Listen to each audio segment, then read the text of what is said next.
Hey there, welcome to Dread Lullabies. I'm so glad you're here with me tonight. You know, they say the night is for resting, but for some, the darkness is where the real world begins. Tonight, I've put together a few true stories that are meant to be heard in the quiet. Stories that remind us that sometimes the things that go bump in the night are more real than we'd like to believe. Before we get lost in the dark, I'd love to know where you're joining me from. So feel free to drop a comment and tell me where you're listening tonight. And if you find yourself coming back for more, maybe consider liking the video and subscribing. It really helps me keep these lullabies going for you. So, pull up the covers, get comfortable, and let's see what the night has in store for us.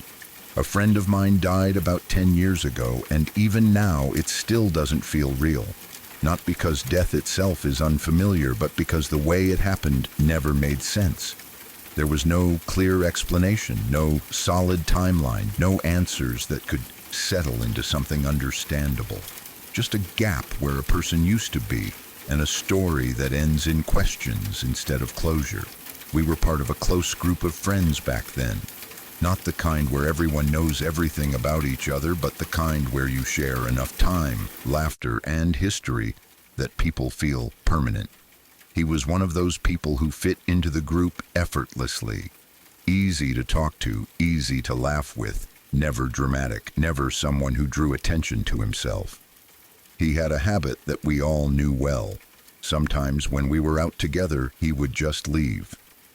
No big goodbye, no announcement, no checking in. If he felt tired or just wanted to go home, he'd disappear quietly. We joked about it. It was just him being him. That night started like so many others. A few of us went out for drinks. Nothing wild. No heavy partying, no chaos. Just a normal evening, relaxed, familiar. He was in a good mood, talking, joking, completely himself. He wasn't overly drunk. In fact, he seemed fine, clear-headed, steady. There was nothing about his behavior that raised any concern. If anything, it felt like one of those nights you'd forget about a week later because nothing unusual happened. At some point during the evening, he vanished. No one saw him leave. No one noticed the exact moment he was gone. And because this wasn't unusual for him, no one panicked. The assumption was simple and harmless. He decided to head home. We figured he'd text later or we'd see him again soon. There was no reason to think otherwise. Looking back, that assumption is one of the hardest things to live with, even though it was completely reasonable at the time. The next morning changed everything. He was found lying in the middle of a road and had been hit by a truck in the early hours of the morning. The road itself made no sense. It wasn't on his way home. Not even close.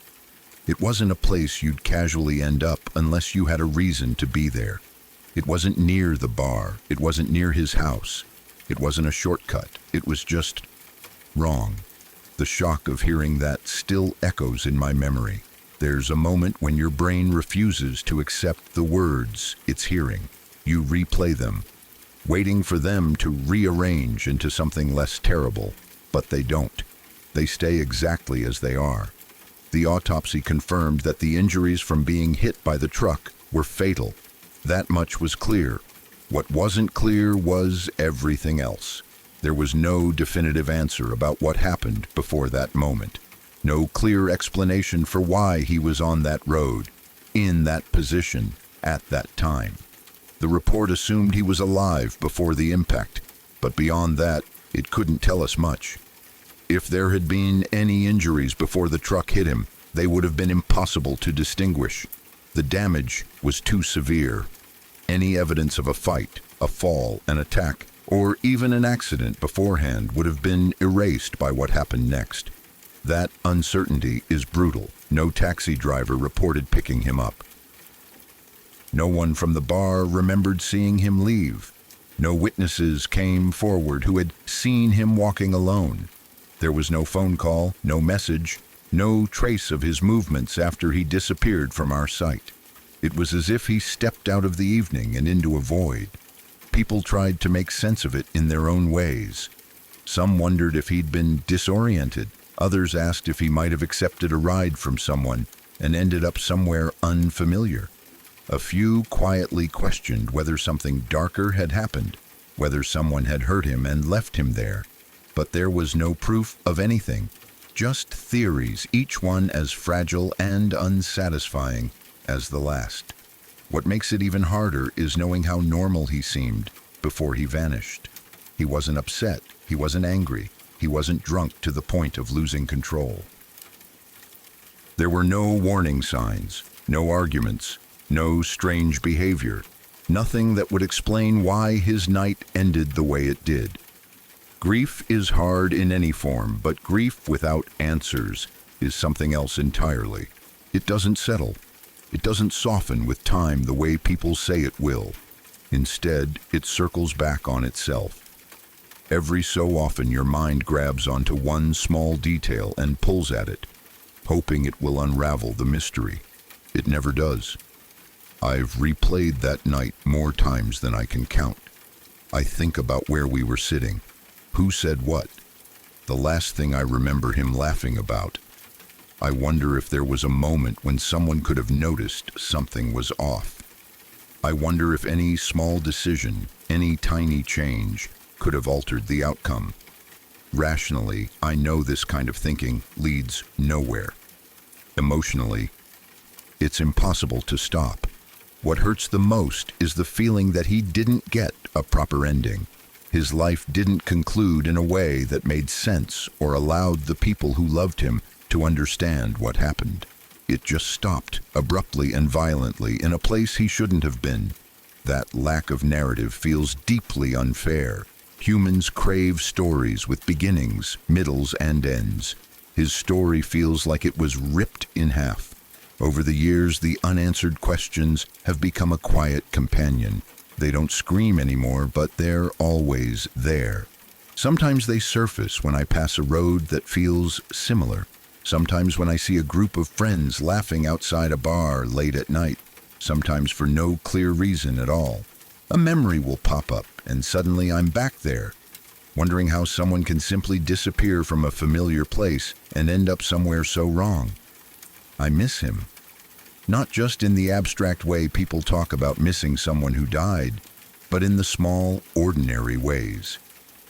I miss his presence in the group. I miss knowing he was out there somewhere living his life. I miss the version of the future where he was still part of it. Birthdays he never reached. Conversations we never had. The quiet comfort of knowing he existed. The hardest part is accepting that there may never be answers. That the truth of what happened in those missing hours might be gone forever. No confession, no witness, no discovery that suddenly makes everything click into place. Just an open-ended loss that you learn slowly and painfully to carry. People often say time heals, but in cases like this, time doesn't heal so much as it teaches you how to live around the wound. The questions don't disappear. They just become less sharp, less constant. But they're still there, waiting. What I've learned is that it's okay to admit that some things will never make sense. It's okay to grieve not only the person, but also the certainty you lost along with them. And it's okay to miss someone deeply, even years later, even when the world expects you to have moved on. He deserved better than an ending wrapped in mystery. He deserved clarity, dignity, and a future. All we can do now is remember him as he was, not as he was found. And even though the questions remain, the memory of who he was to us still matters. I miss him, and I probably always will.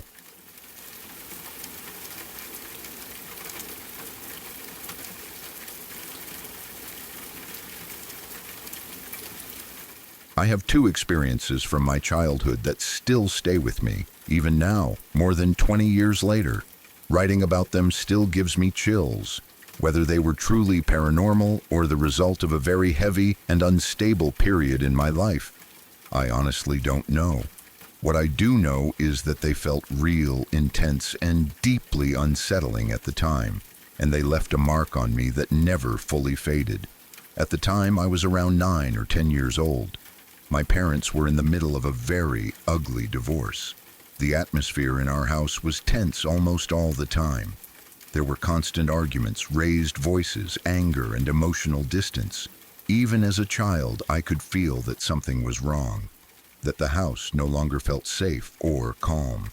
It's hard to explain, but when a home is filled with stress and unresolved conflict, it feels heavier, like the walls themselves are absorbing it.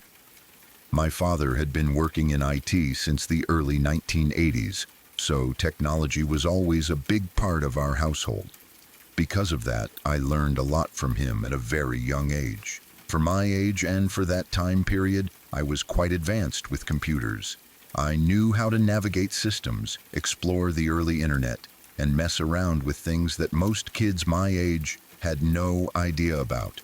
Our house was large, modern, and newly built. It had 4 floors, which already made it feel a bit overwhelming at times. My father had his office in the basement. It was underground, with thick concrete walls, no windows, and very good insulation. This wasn't a typical American-style house with thin walls. It was a solid, modern Swiss house built to keep sound and temperature stable. My father left early every morning and usually didn't come back until after 5 in the evening, so his office was almost never used during the day. That basement office became my playground. It was my private space, my testing ground. While everyone else was upstairs on the other floors, I would sit alone at his computer, exploring the strange and chaotic early internet. If you were around back then, you might remember certain shock-style websites that were popular at the time. I won't go into detail, but they were unsettling, graphic, and definitely not meant for a child. At the time, I didn't fully understand what I was looking at. I was curious, not scared. One day, while I was sitting at the computer like I always did, something happened that I still cannot explain, out of absolutely nowhere. I heard what I can only describe as a deep, demonic growl mixed with a light, mocking laugh. It was right next to my right ear, not faint, not distant. It was close, sudden, and aggressive. What makes this even harder to explain is that I am completely deaf in my right ear. I cannot hear sound on that side at all, but I felt it. I felt the vibration against my skull. I felt a small rush of air against my ear, the same way you feel when someone whispers very close to you. There were no windows, no airflow, no vents blowing air. The computer had no sound playing, no speakers were active, no videos were running, nothing in the background. I know what computer sound feels like. Even back then, I could always tell when sound came from the stereo because I heard perfectly fine with my left ear. This was not that. This was something else entirely. The sound itself is almost impossible to describe with words. It wasn't like an animal. It wasn't like a human voice. It was low, rough, and wrong in a way that made my body react before my brain could even process what was happening. To this day, I can still imitate it roughly if someone asks me, but I can't properly explain it in writing. My reaction was instant and purely instinctive. I didn't think. I didn't hesitate. I ran. I have never moved so fast in my life. If there was ever a moment where I could have outrun anyone on the planet, it was that one. I bolted up the stairs, heart pounding, adrenaline flooding my body, not stopping until I reached the upper floors where the rest of my family was. I don't even remember saying anything. I just remember the overwhelming need to get away from that basement. It took me months before I could even bring myself to go back down there. And even when I did, I never felt safe again. I couldn't focus on the computer the same way. I was constantly looking around, listening, waiting for something else to happen. That feeling of being watched never really went away. Around that same period, other strange things were happening in the house. We had nannies at the time, and more than one of them reported seeing or experiencing things they couldn't explain. They didn't go into much detail, but they were clearly uncomfortable. My younger brother, who was about 6 years old at the time, had an experience that still unsettles me when I think about it. One day he came down from the 4th floor crying and panicking. He said he had seen a big black figure entering one of the small doors where toys were stored. The entire fourth floor was a large playroom for us. On each side of the room, there were small storage spaces built into the walls. These weren't doors that led anywhere. They were shallow storage areas filled with toys and nothing else. According to my brother, he saw a tall black figure go into one of those storage spaces. He was absolutely terrified. At that age, he wasn't the kind of kid who made up elaborate stories, and his fear felt genuine. We checked the storage areas. Of course, there was nothing there. The second major event happened to both of us and is, in some ways, even harder to explain. We were sleeping in our room one night when we suddenly heard a bell ring. The sound was clear, sharp, and unmistakable. It came from the middle of the room. We both woke up at the exact same moment. At first, we weren't too bothered. We assumed it was a toy, maybe something left behind that made noise when it shifted. But then it happened again and again. Every single night, at the same time, the bell would ring. And every single time, both of us would wake up instantly, as if something had pulled us out of sleep on purpose. It didn't matter how tired we were. It didn't matter how deep our sleep had been. We would wake up immediately, hearts racing. Eventually, my mother and my grandmother decided to sleep in the room with us to see if they could figure out what was going on. They heard it too, clear as day, a bell ringing from the center of the room. We tried everything. We removed toys. We removed furniture. Eventually, the room was completely empty except for our 2 mattresses on the floor. And still, the bell rang, always from the same spot, always at the same time. No one could find the source. My grandmother was deeply religious. After weeks turned into months, she began praying every night before the time the bell usually rang. She prayed intensely, consistently, with full conviction. After several months of this, the bell stopped. We thought it was over. Then, after my parents' divorce, we moved. The new apartment was about 200 kilometers away from the old house. A completely different place, a completely different building, a completely different environment. And then the bell came back. Same sound, same timing, same effect. We woke up instantly every time it rang. My grandmother resumed her prayers, stronger and more frequent than before.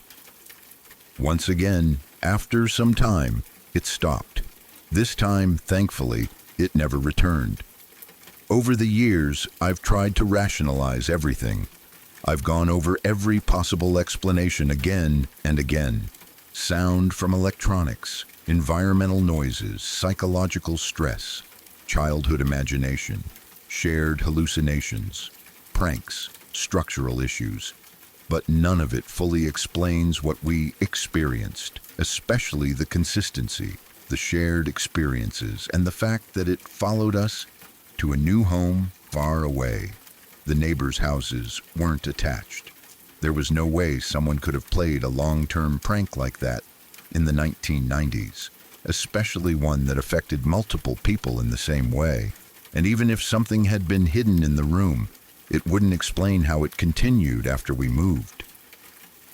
Remembering this period of my life still makes my skin crawl, whether it was something paranormal or simply the manifestation of extreme emotional stress in a household full of tension, fear, and instability. I honestly can't say. What I do know is that it was a very dense, heavy time for everyone involved. Some experiences don't need a clear explanation to leave a lasting impact. Whatever it was, it felt real to us. And even now, decades later, thinking about it brings back that same cold, uneasy feeling I had as a child.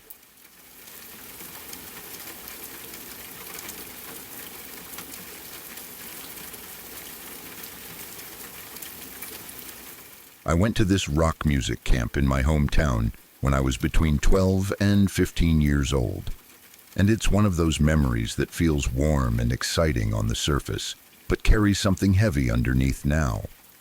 At the time, it was the highlight of every summer for me and a lot of other kids.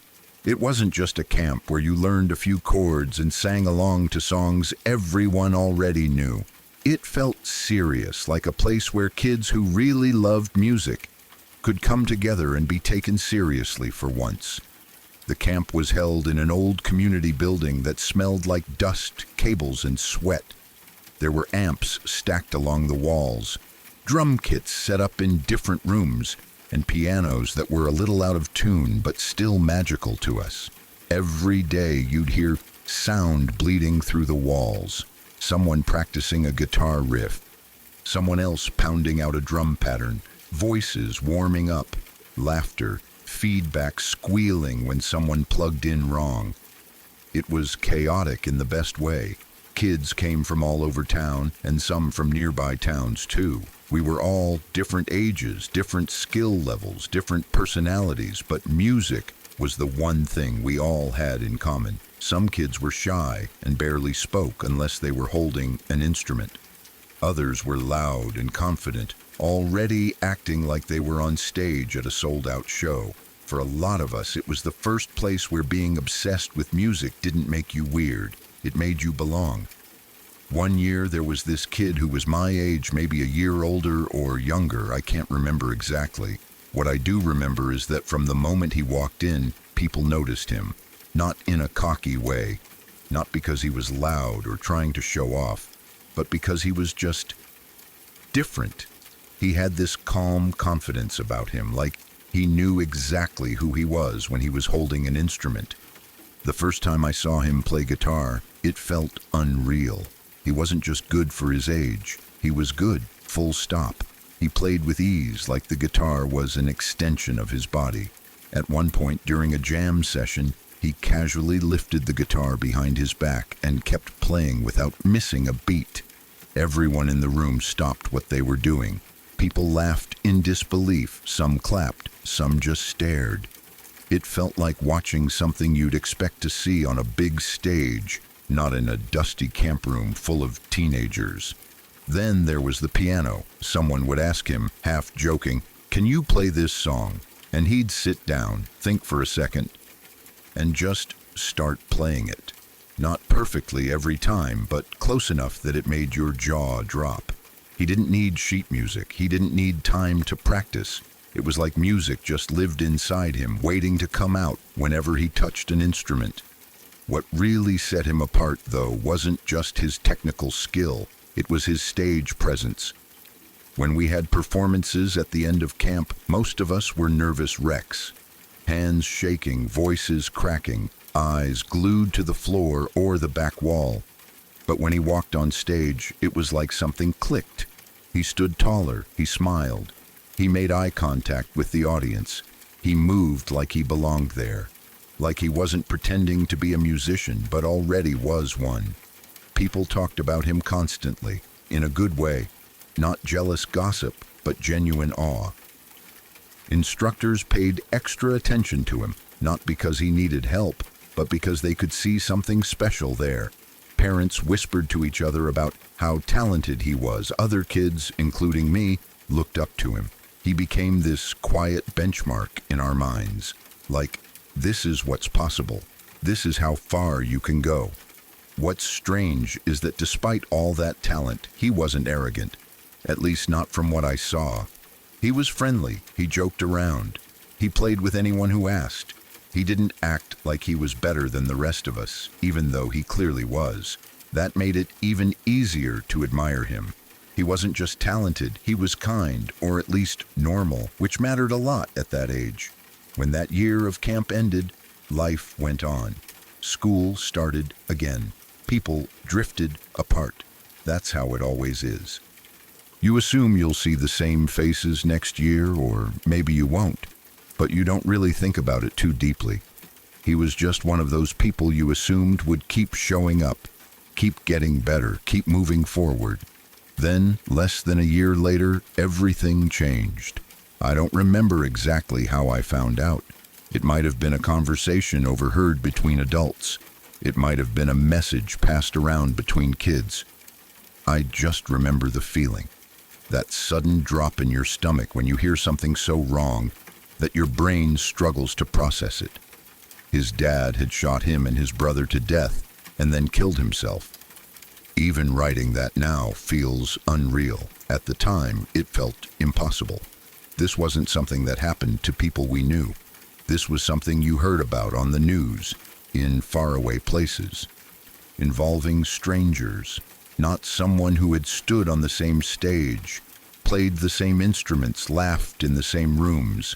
I remember sitting there trying to make sense of it, trying to picture his face, his hands on the guitar, his smile, and then trying to connect that image to the words I'd just heard. It didn't work. It still doesn't, if I'm being honest. The details were fuzzy, and maybe that was a mercy. I didn't want to know the specifics. I didn't want to imagine the fear, the confusion, the betrayal.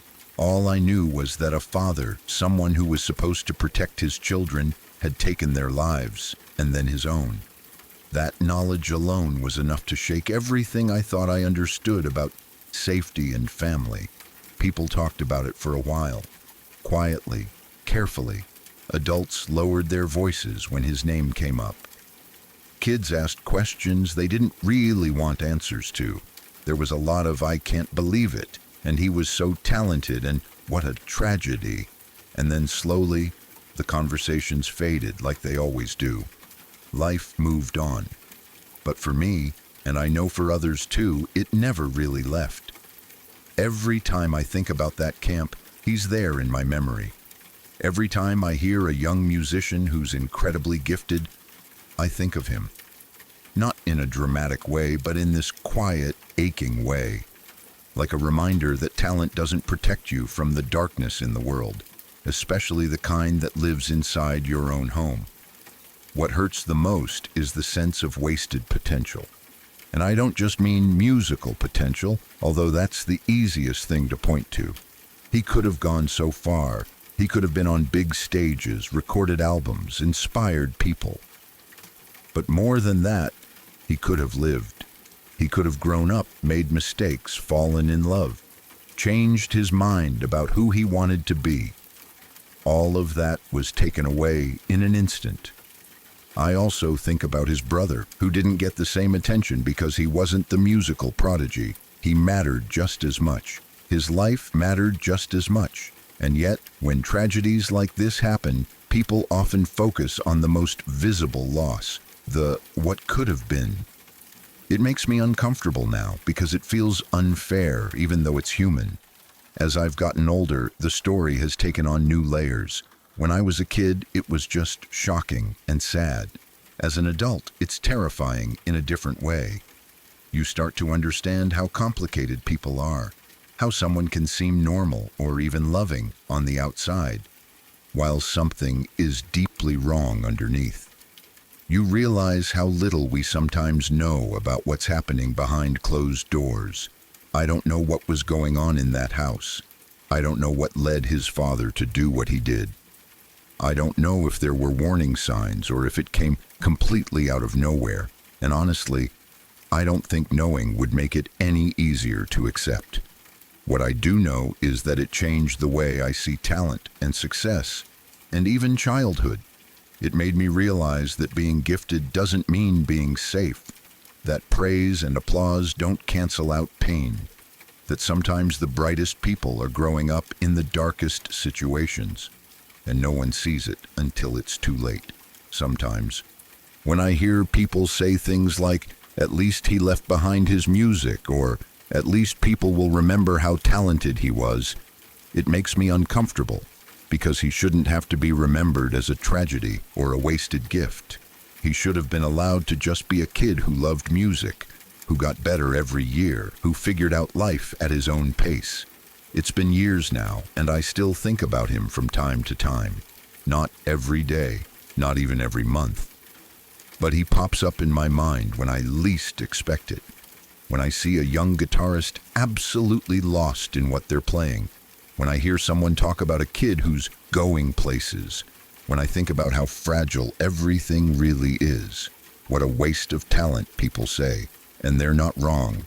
But more than that, what a waste of a life.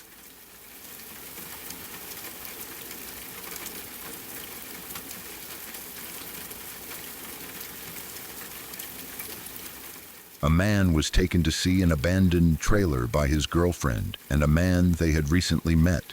It was presented as something casual, nothing alarming on the surface, just a place out of the way, somewhere quiet. There was no reason for him to think he was walking into his own death. People trust the ones they love. That trust is what makes betrayal so devastating. That man was my father, John Dale Terry. The story of what happened to him is something I've lived with my entire life, even though I wasn't there to witness it. It's the kind of story that never really leaves you. It sits in the background of everything, shaping how you see people, how you understand trust, and how fragile life really is. He didn't know he was being led into a trap. He didn't know that the two people walking with him had already decided what they were going to do. They took him to an abandoned trailer, isolated, forgotten by the world. No neighbors, no witnesses, no chance for help. Once they were there, they attacked him. They beat him to death with the handle of a pickaxe. Not even the blade, just blunt force. Over and over. The kind of violence that requires intent, effort, and time. This wasn't an accident, it wasn't sudden, it was deliberate and cruel. After they killed him, they left his body there. They didn't call for help, they didn't show remorse. They didn't even try to hide what they had done in any meaningful way. They simply walked away and left him in the summer heat, knowing exactly what would happen to a body exposed like that, knowing he would rot there alone, unseen, until someone eventually found him. That part haunts me the most. The idea of him lying there, abandoned, discarded, like he didn't matter, like his life had no value, like he was nothing. But he was something. He was my dad. Years passed. The legal system did what it does, slowly and imperfectly. The people responsible were eventually convicted and sent to prison. You would think that would be the end of it, at least in terms of justice. You would think that once someone takes a life so brutally, the punishment would be final and unquestioned. But it wasn't. Years later, one of the murderers, Benjamin Schreiber, began making headlines again. While in prison, his heart stopped multiple times due to medical emergencies. He was resuscitated and brought back. Instead of seeing this as a second chance at life, he tried to use it as a legal loophole. He claimed that because his heart had stopped, he had technically died and therefore had served his life sentence. He argued that he should be released from prison because, in his words, his sentence had been fulfilled. Let that sink in. A man who beat another human being to death and left him to rot in the heat tried to argue that a medical emergency erased his responsibility, that because doctors saved his life, he deserved freedom, that the suffering he caused didn't matter anymore because his heart had stopped and restarted. It's hard to put into words how enraging that was, how surreal, how insulting to the memory of my father and to every person who has ever lost someone to violence. My dad didn't get a second chance. He didn't get medical intervention. No one rushed in to save him. No one brought him back. He died alone, beaten, abandoned, and silenced forever. And yet the man who did this felt entitled to walk free. Thankfully, the courts didn't accept that argument. They ruled that being resuscitated does not mean you have served a life sentence. Death, in the legal and moral sense, is not something you get to briefly experience and then undo. Justice, at least in that moment, held, but the damage was already done. Every time that case resurfaced in the news, it reopened wounds that never fully healed. Every headline, every article, every debate about whether he technically died. It all brought my father back into the spotlight, not as a person, but as a case, a headline, a footnote in someone else's twisted legal argument. People talk about true crime like it's entertainment, like it's a puzzle, like it's something to consume and move on from. But for families like mine, it's not a story, it's not content, it's our reality. My dad was more than the way he died. He had a life before that trailer. He had a personality, relationships, memories, flaws, and dreams. He mattered, and yet, So often, victims get reduced to a name attached to a crime, while the killers become the focus. I've spent years thinking about the choices that led to that moment. The trust he had, the people he believed in, the normal day that turned into the end of his life. I think about how easily things can go wrong when the wrong people cross your path. I think about how violence doesn't always come from strangers in dark alleys. Sometimes it comes from the people closest to you. Sometimes it wears a familiar face. Sometimes it pretends to be harmless. What happened to my father changed everything. It changed how I see the world. It changed how I understand justice. It changed how I understand the word closure. There is no closure. There is only learning to live with the weight of what happened. Learning to carry the truth without letting it consume you. Learning to speak his name so he isn't forgotten. John Dale Terry was my dad. He was taken from this world in a brutal, senseless way, and no legal argument, no technicality, no twisted interpretation of death will ever change that. All I can do now is tell his story honestly, keep his memory alive, and remind people that behind every crime headline is a family that never gets to move on the way the world expects them to.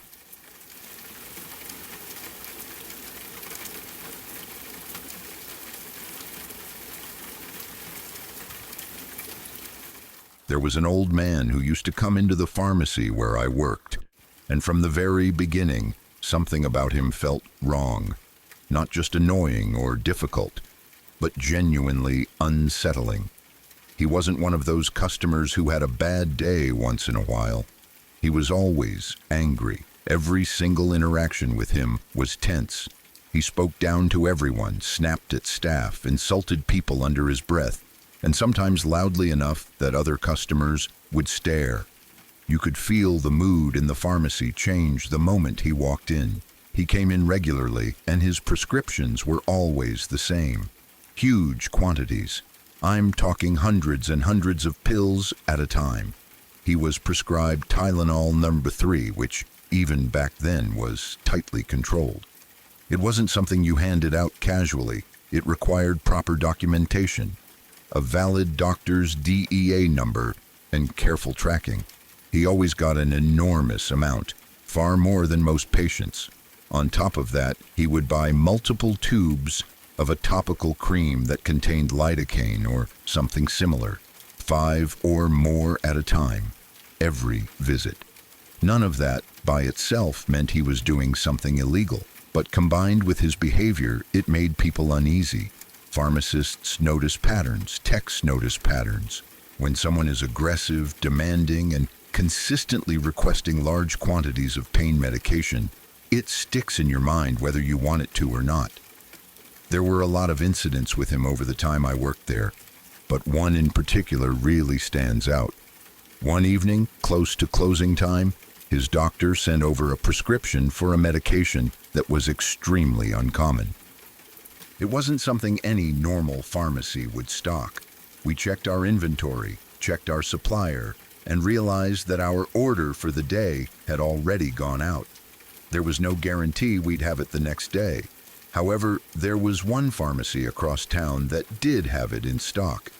It was around 7:30 in the evening. We tried to do the responsible thing. We attempted to contact him to let him know the situation and ask if he'd like us to transfer the prescription so he could pick it up that same night.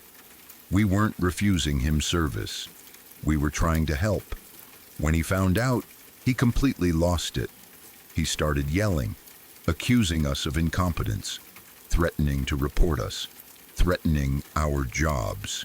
He stormed into the pharmacy, red-faced and shaking with rage. He began taking photos of our licenses that were posted on the wall one by one, like he was collecting evidence. Customers were staring. Some looked uncomfortable, others looked scared. Our store manager was surprisingly calm about it. He stood his ground, explained the situation clearly, and told the man that we were doing everything by the book. The assistant manager, on the other hand, completely folded. When someone suggested calling the police because of how aggressive the man was becoming, the assistant manager quietly said that if we did that, we were on our own. No backup, no support. That moment stuck with me, not just because of the customer, but because of how exposed it made us feel. We were trapped behind a counter with someone who was clearly unstable, and management wasn't willing to protect us. The strange thing was his wife. She came in with him sometimes, and she was the complete opposite. Quiet, polite, soft-spoken. She would apologize for him under her breath, or try to smooth things over after one of his outbursts. You could tell she was used to managing his moods, used to minimizing his anger so it wouldn't explode any further. Looking back, that alone should have been a warning sign. At some point, someone mentioned that he was an ex-cop. He made comments that hinted at law enforcement connections, sometimes implying he had worked with federal agencies, maybe even the DEA. Whether that was true or not, it added another layer of discomfort. He carried himself like someone who was used to having power, used to intimidating people, and furious when that power didn't work anymore. Eventually, I stopped working at that pharmacy. Life moved on. New job, new routines, new faces. The memory of that man faded into the background, filed away as just another awful customer story. A few years later, I ran into someone who still worked there. We were catching up, swapping stories, and the pharmacy came up. Out of nowhere, they mentioned him. They told me he had shot and killed his wife, and then killed himself. A murder-suicide. I remember feeling like the air had been knocked out of me. Even though I hadn't seen him in years, the news hit hard. It wasn't shocking in the sense of disbelief. It was shocking in the sense of grim confirmation. That deep, uneasy feeling I'd always had around him suddenly made sense. What made it worse was knowing where this happened. The area was considered extremely safe. Middle class, quiet. The kind of place where people walk their dogs at 1 a.m. without a second thought. The kind of place where violent crime feels distant, like something that happens somewhere else. And yet, it happened there. I keep thinking about his wife, the quiet one, the polite one, the one who tried to soften his anger in public. I think about how many times she must have done that in private, how many years she lived walking on eggshells, how many warning signs people might have missed because she smiled, because she didn't complain, because she kept things together on the outside. I also think about how many people sensed something was off about him, but never imagined it would end that way. How many times he walked into places like our pharmacy, radiating hostility, and people just endured it because that's just how he is. How often society shrugs off dangerous behavior as someone being rude, difficult, or having a bad personality. There's a particular kind of horror in realizing that someone you dealt with casually, someone who was just part of your workday routine, was capable of something so extreme. It forces you to reevaluate past interactions, the way he glared, the way he threatened, the way he needed control in every situation. All of it lines up in hindsight, but at the time, it was just another shift, another awful customer. What haunts me the most is that his wife didn't get out. Whether she couldn't or didn't think she could, or hoped things would get better, she paid the ultimate price for staying. And the fact that he took his own life after makes it feel even more senseless. There was no justice, no chance for her to be heard, just devastation left behind. Even now, years later, I still think about him sometimes, not because I miss him, but because he represents something deeply unsettling. The idea that danger doesn't always look like a stranger in a dark alley. Sometimes it looks like an older man in a pharmacy line, yelling about prescriptions. Sometimes it hides behind routine, behind politeness, behind the assumption that nothing ever happens here. I trust my instincts a lot more now. That feeling of something being off is something I don't ignore anymore, because sometimes that feeling is your brain picking up on things long before your logic catches up. And I feel terrible, deeply terrible, for his wife. She deserved safety. She deserved peace. She deserved a life that didn't end because someone else couldn't control their rage.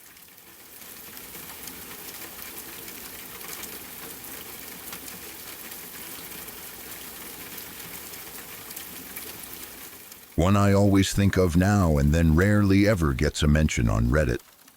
A guy called Matthias Schornen, or something very close to that spelling, a German man whose story is one of the most disturbing things I've ever come across, not because it's mysterious or unsolved, but because of how brutally clear and intentional it all was. He was obsessed with a girl he knew. From what is known, they were supposed to be friends, or at least he believed they were. He developed feelings for her, strong ones, the kind that slowly turn unhealthy when they are not returned. At some point, he asked her out. She said no.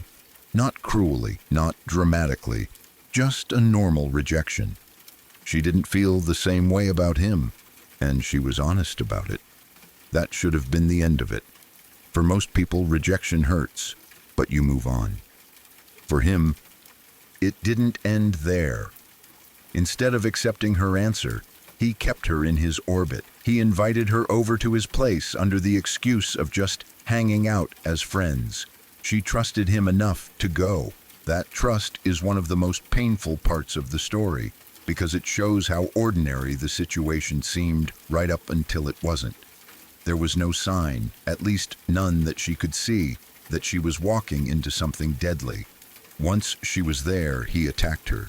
He strangled her. After killing her, he raped her body. Even writing that feels wrong, but it's part of what makes the case so horrifying. The violence didn't stop with her death. He decapitated her, taking her head from her body, and then staged her remains. He took photos, disturbing, deliberate photos, posing her body and her head in different ways. This wasn't panic. This wasn't confusion. This was someone fully aware of what he was doing. What makes the story even more unsettling is what he did next. He uploaded those images to the internet, to places like 4chan or similar forums where shock value and anonymity often feed the worst impulses people have. It wasn't enough for him to commit the act. He needed it to be seen. He needed witnesses. He wanted attention, reaction, maybe even infamy. In doing that, he forced countless strangers into the aftermath of his violence, people who never consented to see something like that, and who may still carry those images in their minds years later. After posting the photos, he put her severed head in the passenger seat of his car. That detail alone is enough to make most people feel sick. Then he got into the car and drove onto the Autobahn. He drove straight into an oncoming truck, killing himself in the collision. It was deliberate, it was final, and just like that, he was gone. There was no interrogation, no courtroom, no chance for him to be confronted with what he did in a way that might have given even a small sense of justice to the people who loved her. He controlled the ending completely. That's another reason the story stays with people. The victim's life ended violently and publicly, while he chose when and how his own story stopped. You can still find some of the images if you go looking. A lot of people mention that as a warning, and it's worth listening to. Curiosity is natural, especially when you hear about something this extreme, but those images don't just disappear from your mind once you've seen them. They stick. Many people regret looking them up, because the story alone is already more than enough to haunt you. What really makes this case linger is how it starts in such a normal place. A guy likes a girl, she doesn't like him back. That happens every day, everywhere. But somewhere along the way, something in him twisted. He stopped seeing her as a person with her own choices and boundaries, and started seeing her as something he was owed. When that fantasy broke, instead of letting go, he decided to destroy her, and then himself. leaving devastation behind him. It's not a story with lessons that feel comforting. There's no mystery to solve, no warning signs that are obvious in hindsight, no clean ending. It's just a brutal reminder of how dangerous obsession can become when mixed with entitlement and a lack of empathy. And that's probably why, even years later, it still pops into people's heads from time to time and refuses to let go.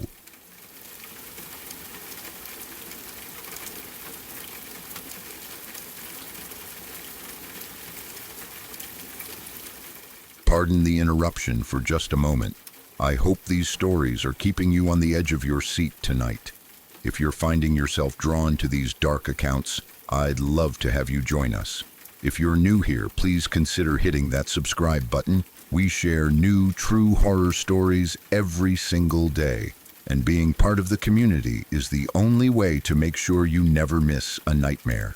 A quick like and a comment also means a lot. It really helps the shadows spread a little further. But for now, let's get back to it. The darkness is calling.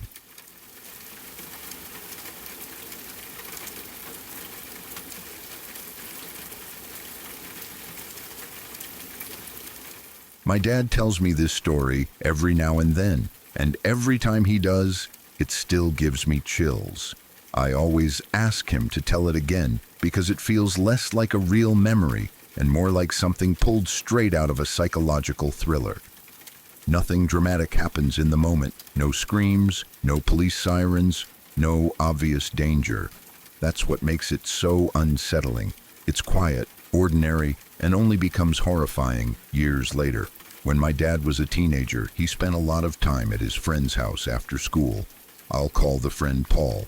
Back then, it was normal for kids to just wander to a friend's place, stay for dinner, do homework together, and then head home. Paul's family was welcoming, and my dad liked being there. It felt safe and familiar. The kind of house where you sit at the kitchen table while adults talk about everyday things and you half listen while eating. One evening, my dad was sitting at the dinner table with Paul and his parents. It was one of those quiet family dinners where conversation drifts from topic to topic. At some point, Paul's dad casually mentioned that their next-door neighbor was digging a pond in his garden. It wasn't said in a dramatic way, just a passing comment, like talking about the weather or a new fence going up. As the adults talked, my dad happened to glance out the window. From where he was sitting, he had a clear view of the neighbor's garden. Sure enough, he could see the neighbor outside, digging a large hole in the lawn. It wasn't a small hole either. It looked like real effort had gone into it. The neighbor was working steadily, methodically, like someone who had a clear plan in mind. My dad remembers thinking it was a bit strange to be digging something that big, but not strange enough to really question it. People do projects in their gardens all the time. Some build ponds, some put in patios, some dig trenches for pipes. It didn't stand out as alarming. Life went on. A few days later, my dad was back at Paul's house again after school. Same routine, same familiar feeling. At some point, the topic of the neighbor came up again. This time, Paul mentioned that his neighbor had apparently changed his mind about the pond. Instead of a pond, there was now a greenhouse in the garden, built right over the spot where the hole had been dug. My dad looked out the window again. Where there had been an open hole in the lawn before, there was now a greenhouse standing neatly in its place. It looked normal enough, clean, finished, like it had always been there. The idea of changing plans didn't seem that odd. People do that too. Maybe the neighbor decided a pond would be too much work, or too expensive, or just not what he wanted anymore. A greenhouse sounded practical, even wholesome. Growing plants, tending to vegetables, that sort of thing. Around that same time, though, something else was happening that people did notice. The neighbor's wife had been reported missing. She had apparently vanished without explanation. At first, there were rumors, quiet conversations between adults, the kind kids overhear but don't fully understand. People speculated. Maybe she left. Maybe she went to stay with family. Maybe there was trouble in the marriage. Missing person cases don't always mean something terrible has happened, especially in the early days. For my dad, this was all just background noise to his teenage life. School, friends, dinners at Paul's house. The greenhouse became just another part of the view from the window.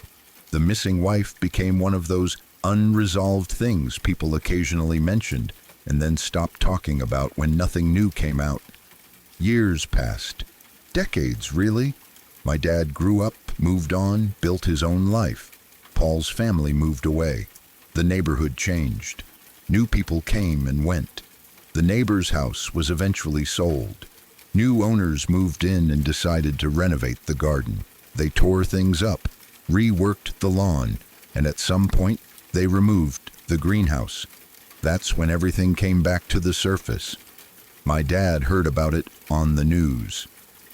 The missing woman, gone for years, had finally been found. Her remains were discovered buried in the garden, directly underneath where the greenhouse had stood. The hole my dad had seen being dug all those years ago wasn't for a pond at all. It had been her grave. When my dad tells this part, his voice always changes slightly. There's a pause, like he's still trying to process it, even now. He talks about how surreal it felt, hearing that news and instantly being transported back to that dinner table, that window, that casual conversation about a pond. He had literally watched the beginning of a murder cover-up without having any idea what he was really seeing. The neighbor had killed his wife, buried her in the garden, and then built a greenhouse on top of her grave to hide it in plain sight. For years, people walked past that garden. Plants grew, seasons changed. Life went on, all while she was there beneath the soil. What makes the story so disturbing isn't just the crime itself, but how ordinary everything around it was. No one suspected anything at the time. The explanation about changing plans from a pond to a greenhouse was accepted without question. The missing wife became a cold case, something sad but distant, and the man responsible lived his life, surrounded by neighbors who had no idea what he'd done.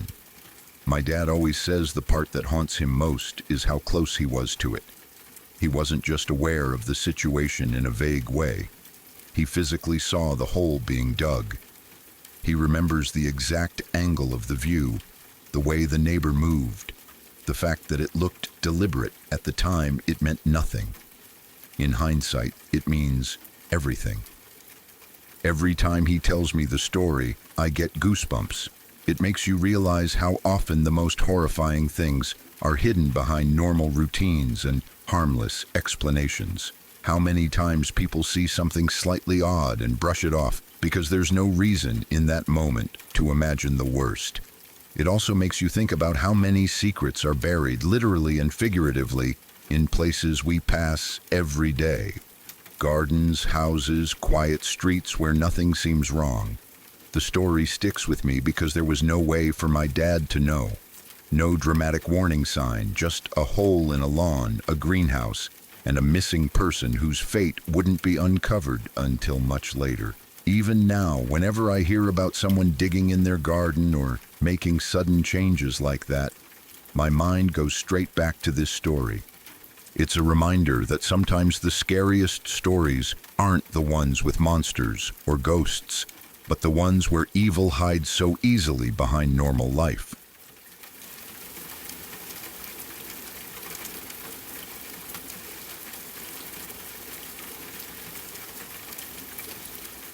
I was 16 and attending a city festival.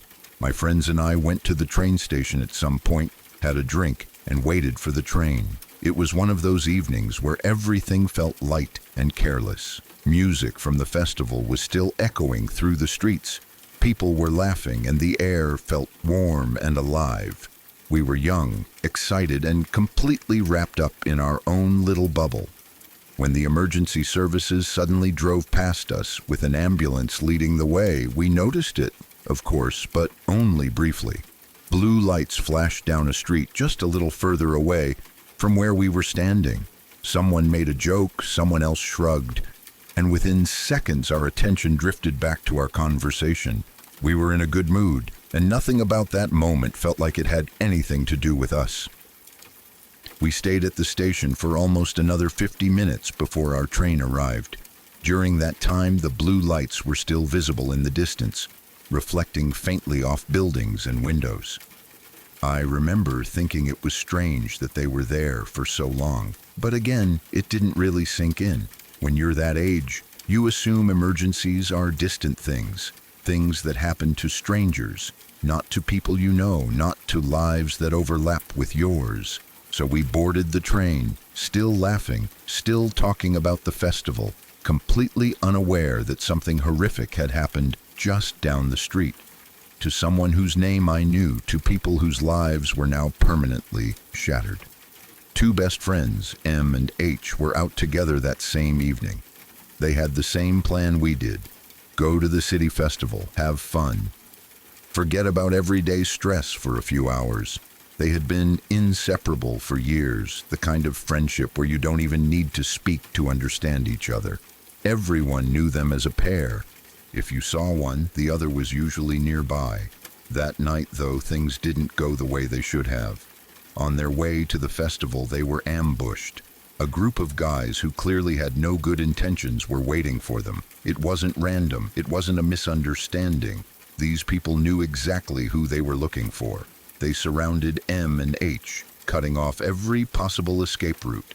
The street suddenly became a trap, narrow and unforgiving, with nowhere to run and nowhere to hide. Panic must have set in almost immediately, that sharp, cold fear that hits when you realize you're completely powerless.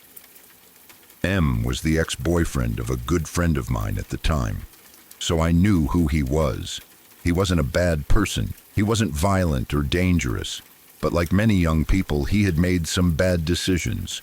He owed money to one of the guys in that group, not a huge amount, not thousands, just 50 euros. 50 euros, an amount so small it feels almost insulting to even say it out loud when you think about what it cost in the end. Words were exchanged. Tension escalated. No one really knows exactly how fast things spiraled, but it didn't take long. One of the guys pulled out a machete, a real one, in the middle of a city street, on a night when people were out celebrating, when music was playing and lights were shining. The presence of that weapon changed everything instantly. What might have started as intimidation or threats turned into something deadly in a split second. H reacted without thinking. Pure instinct.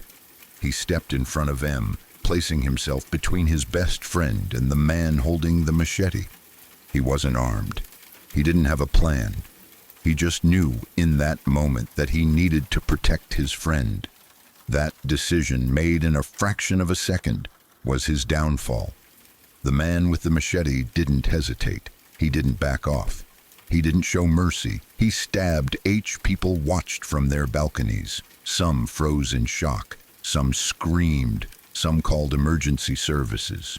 From above, they saw everything unfold, helpless to stop it. By the time the ambulance arrived, H was already fighting for his life. Blood on the pavement, panic in the air, sirens cutting through the noise of the city. But even then, it wasn't over. According to M, the attackers didn't immediately flee. They stood in front of the ambulance, armed with baseball bats and knives, blocking the paramedics from reaching H properly. Imagine that. Help was there.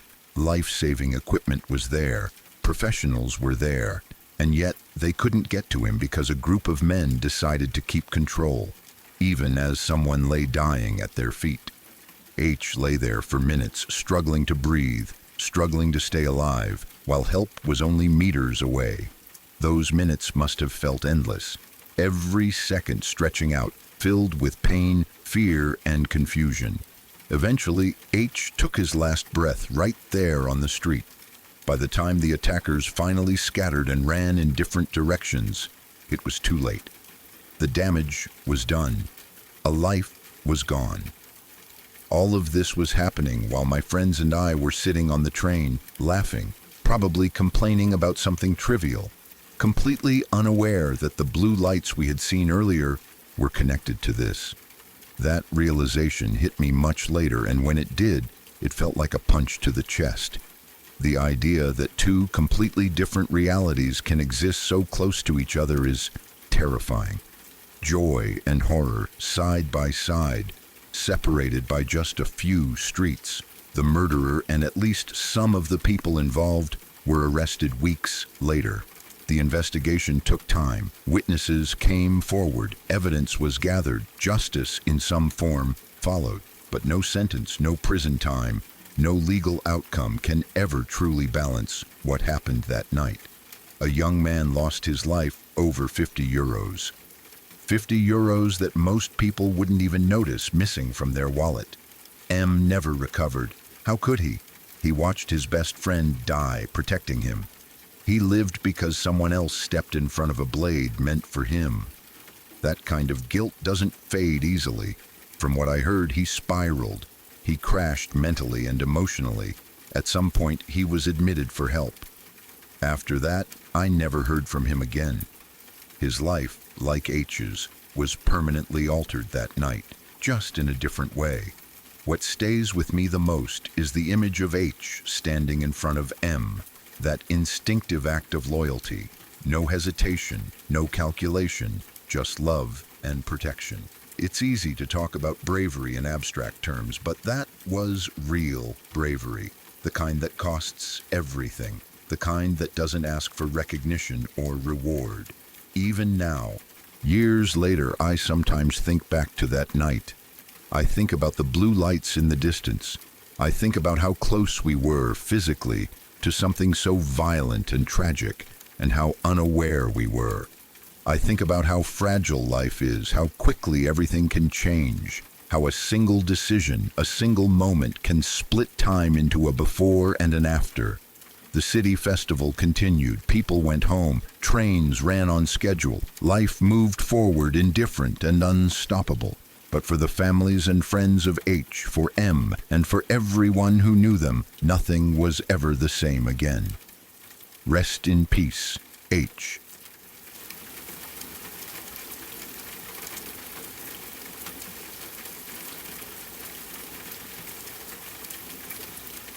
My grandmother used to tell this story about one of her close friends, and every time she told it, the room would go quiet. It didn't matter how many years had passed or how many times she repeated it. The story never lost its weight. It always felt like something that didn't belong in real life, like a scene from a psychological horror film, except it actually happened.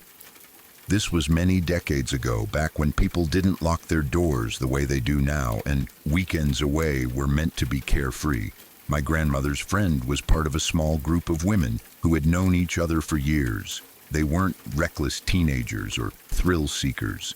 They were ordinary women, working, raising families, dealing with everyday life, and looking forward to a quiet weekend away from responsibilities. One of them had access to a lake house, a simple wooden cottage near the water, surrounded by trees and far from the nearest town. It was the kind of place people went to relax, drink wine, talk late into the night, and forget about the outside world for a couple of days. They arrived on a Friday afternoon.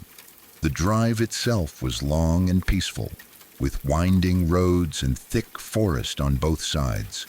By the time they reached the lake house, the sun was already starting to dip lower in the sky, casting long shadows across the water. The cottage was rustic but comfortable. There was a small porch, a living room with old furniture, a fireplace, and a few bedrooms. It wasn't fancy, but it felt safe. Or at least, it felt safe at first. That evening passed without incident.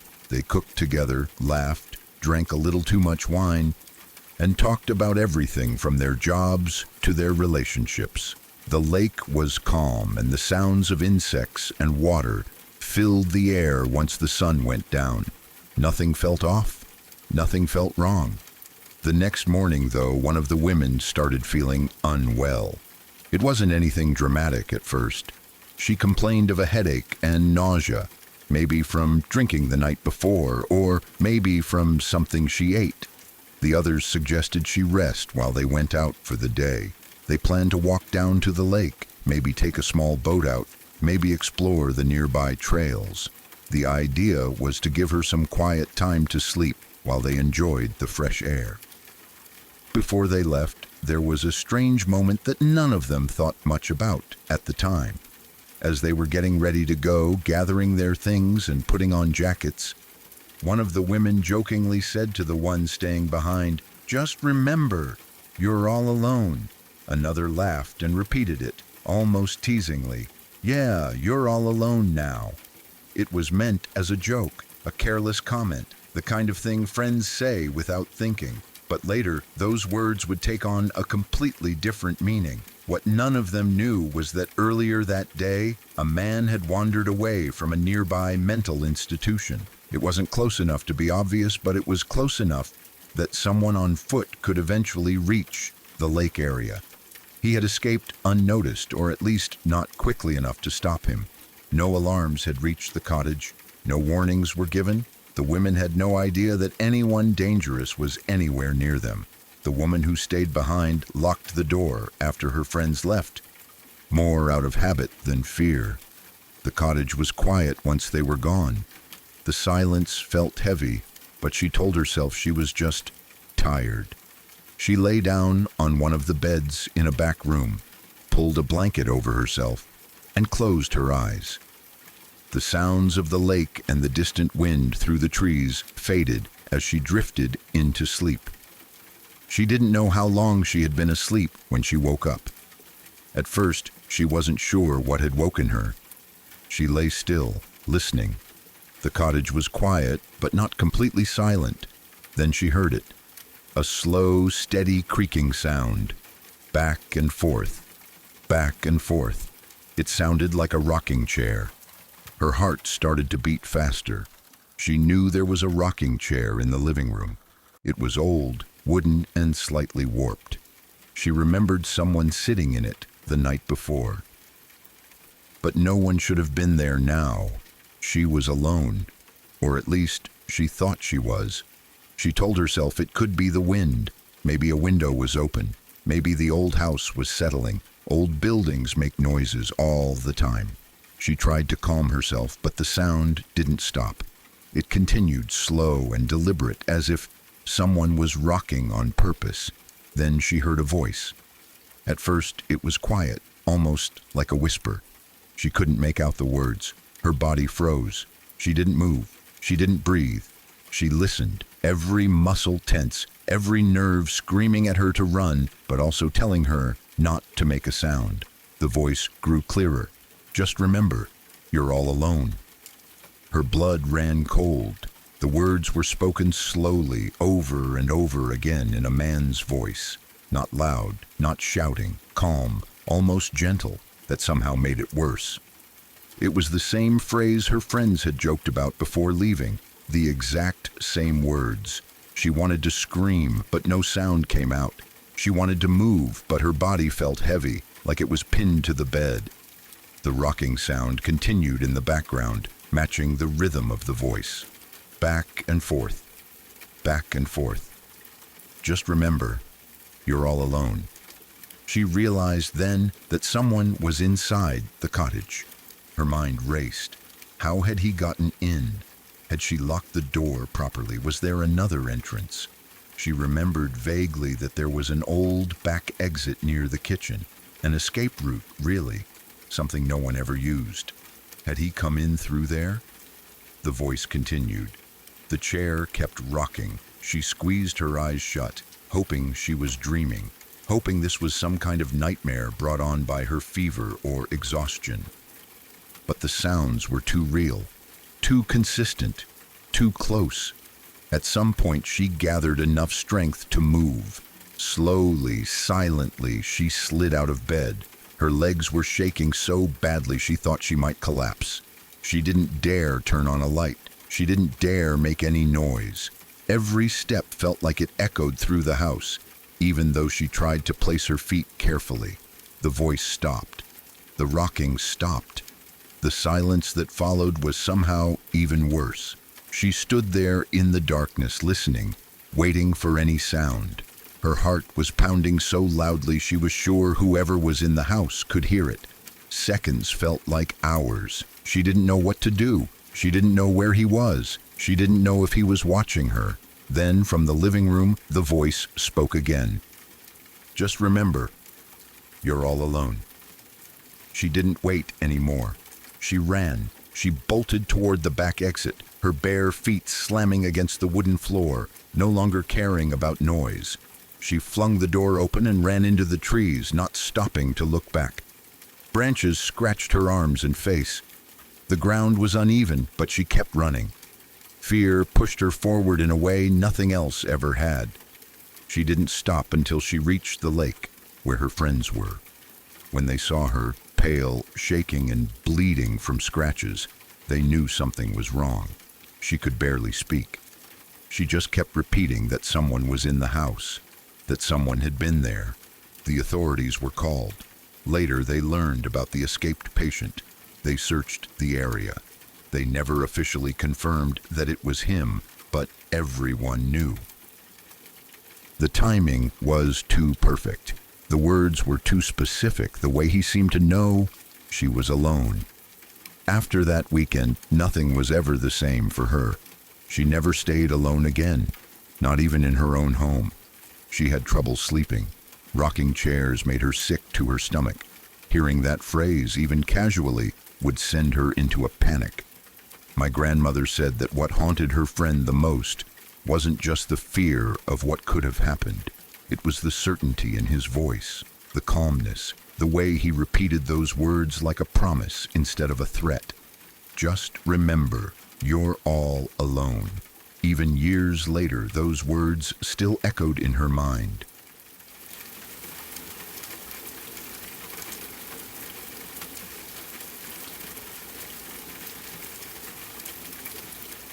My mom's side of the family are very religious Christians. Church every Sunday, prayer before meals, Bible verses quoted in everyday conversations, the kind of faith that shapes how you see the world. Because of that, this story has always felt strange to me, almost uncomfortable, like it doesn't fit with everything else I know about them. My great-grandmother, my mom's mom, was apparently something very different. People still argue about what she really was. Some say she was spiritual, some say a medium, some whisper the word witch, though no one ever says it too loudly. What makes it unsettling is that these stories don't come from distant relatives or dramatic storytellers.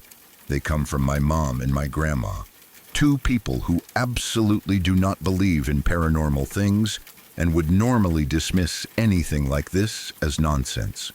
My great-grandmother passed away long before I was born, so I never met her. I only know her through stories that come up every now and then, usually late at night or during quiet conversations when people start talking about the past. My mom doesn't like telling these stories. She never brings them up on her own. But if the topic of strange things or unexplained events ever comes up, she sometimes goes quiet for a moment, then says something like, "Well, my grandma was different." That's usually how it starts. According to my mom and grandma, my great-grandmother could do things that simply didn't make sense. Not magic tricks, not illusions, not anything playful or showy, just strange, calm things that happened like they were normal.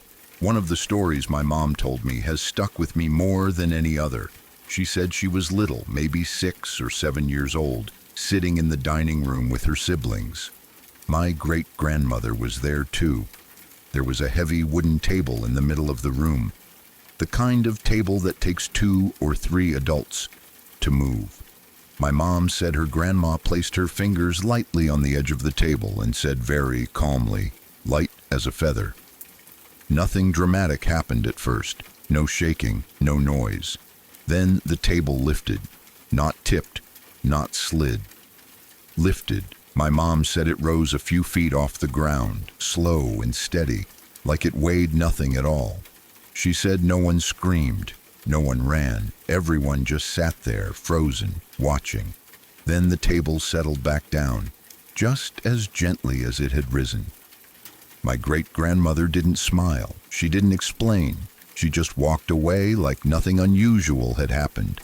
When my mom tells this story, she doesn't exaggerate. She doesn't add emotion or mystery. She tells it plainly, which somehow makes it more disturbing. She always follows it with, "I know how it sounds," and then insists she knows what she saw. My grandma backs her up. She says she saw things too, not just once, but many times over the years. They also say my great-grandmother talked to spirits. Not in a dramatic way, not calling them forth or doing rituals, but like she was having quiet conversations with someone who wasn't there. My grandma said she would sometimes pause in the middle of doing something, tilt her head slightly, and listen. Then she would respond softly like she was answering a question. If anyone asked who she was talking to, she would just say, "Someone who needed to speak," and leave it at that. What makes all of this harder to dismiss is the fact that my family doesn't want to believe it. They don't like these stories. They don't tell them for fun. My grandma especially hates talking about it. She believes strongly in God and church teachings, and anything outside of that makes her uncomfortable. Yet she never denies what she experienced. She just says she doesn't understand it and doesn't want to. Another thing that comes up often is the houses they lived in. According to my mom, every house my great-grandmother lived in was haunted, though no one used that word back then. They moved a few times over the years, different towns, different neighborhoods, but the same things kept happening. It didn't matter if the house was old or new. Strange events followed them. My mom said that when she was a teenager, she would hear loud footsteps running down the stairs at night. Not creaks or settling noises, but full, heavy footsteps, like someone sprinting down the stairs. She said it always ended the same way, with a loud thud on the landing, like someone jumped the last few steps and landed hard. Every time it happened, she would freeze in bed, heart pounding, waiting to hear someone speak or move again. But nothing ever followed. When she finally worked up the courage to check, no one was there. Everyone else in the house would be asleep. She said this didn't happen once or twice. It happened often enough that she stopped questioning whether it was real. She just accepted it as something that happened in the house. She never heard footsteps going up the stairs, only down. That detail always creeped me out. There were other things too. Furniture would be moved during the night. Chairs that were neatly placed around the dining table would be found pushed into the corners of the room by morning. Not knocked over, not scattered randomly, but deliberately placed, like someone had taken the time to move them. Doors would be found open when they had been shut. Objects would go missing and then reappear days later in obvious places. My mom said there was a feeling in those houses that she never forgot. Not fear exactly, but awareness. Like you were never truly alone, even when you knew you were.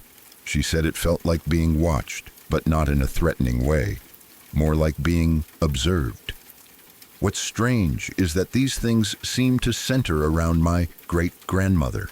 After she passed away, the activity slowly faded. The footsteps stopped. The furniture stayed where it was put. The houses felt normal again. That's something my mom points out every time she tells these stories. She doesn't say it means anything, but she always mentions it. Sometimes I wonder how much of this shaped my family without them realizing it. My mom grew up cautious, always alert, always listening. My grandma is deeply religious, almost intensely so. Like faith became a way to put a boundary around things she couldn't explain. Even now, when my mom hears unexplained noises at night, she goes quiet instead of brushing them off. What unsettles me most is not whether these things were real in a supernatural sense. It's the consistency of the stories and the people telling them. These aren't people who want attention or enjoy scary tales. They don't gain anything by sharing this. If anything, it makes them uncomfortable. Yet the stories remain the same, year after year, detail for detail. I've asked my mom if she thinks her grandma was doing something wrong, something dark. She always shakes her head and says no. She says her grandma wasn't cruel or malicious. She was kind, gentle, and protective of her family. Whatever she could do, she never used it to scare anyone on purpose. That somehow makes it more unsettling, not less. The idea that something so strange could exist alongside ordinary life without drama or explanation. Sometimes I think about how my family tries to reconcile these stories with their faith. They don't deny what happened, but they don't dwell on it either. It's like they've placed it in a separate box in their minds, something that exists but doesn't get examined too closely. Maybe that's the only way they know how to live with it. I don't know what I believe. I wasn't there. I didn't see the table lift or hear the footsteps myself. But hearing these stories from people I trust, people who would normally dismiss anything paranormal, leaves me with questions I don't have answers to. And every time my mom finishes telling one of these stories, there's always a pause, followed by the same quiet sentence. I know it sounds crazy, but that's how it was. And honestly, that's the part that stays with me the most.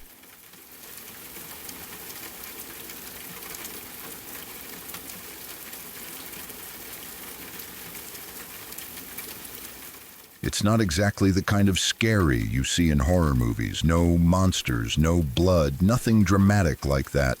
But it's one of those moments that stays with you, the kind that creeps back into your head years later and makes your stomach tighten all over again. Even now, I feel uneasy when I think about it. I was around 13 or 14 years old at the time. I don't remember my exact age anymore, just that awkward in-between stage where you're not really a child, but definitely not an adult either. It was summer, school was out, and the nights felt long and slow. I was lying on my bed watching a movie, just trying to relax and pass the time.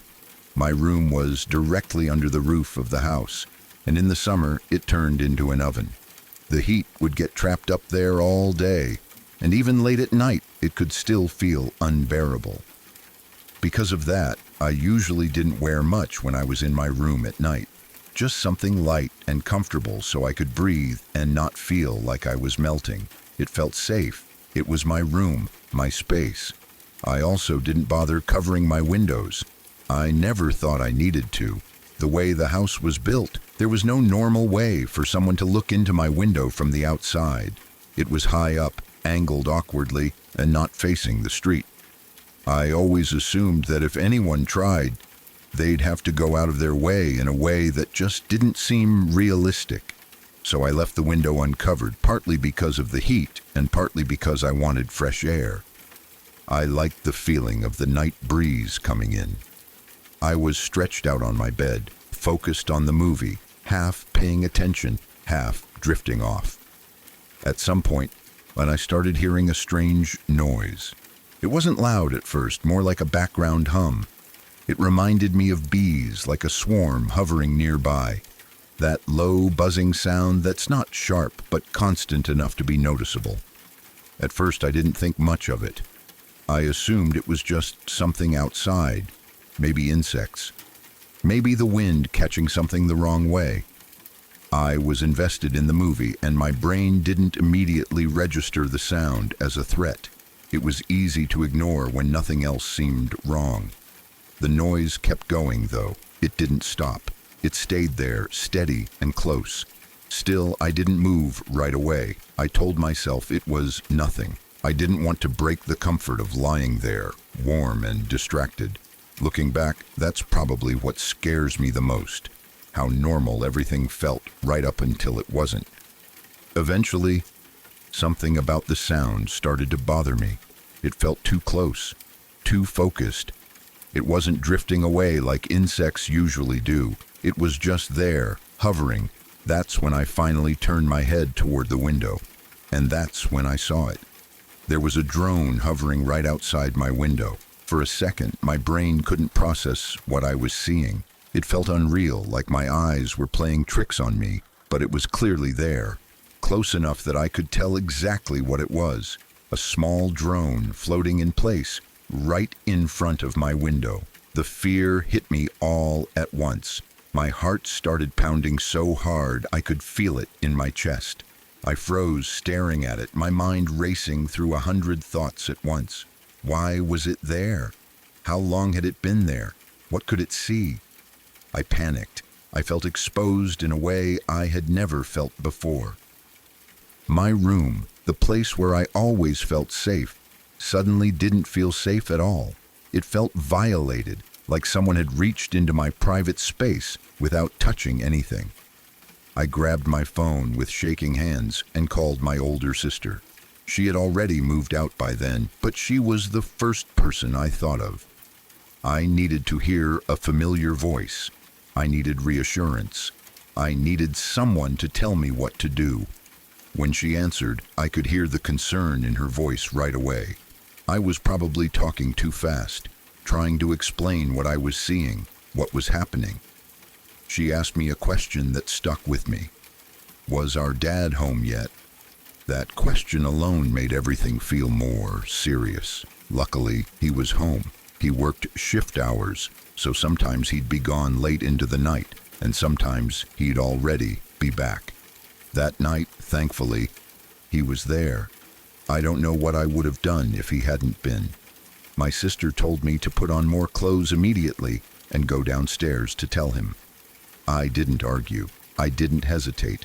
I threw on whatever I could find, barely paying attention to what I was grabbing, and ran downstairs.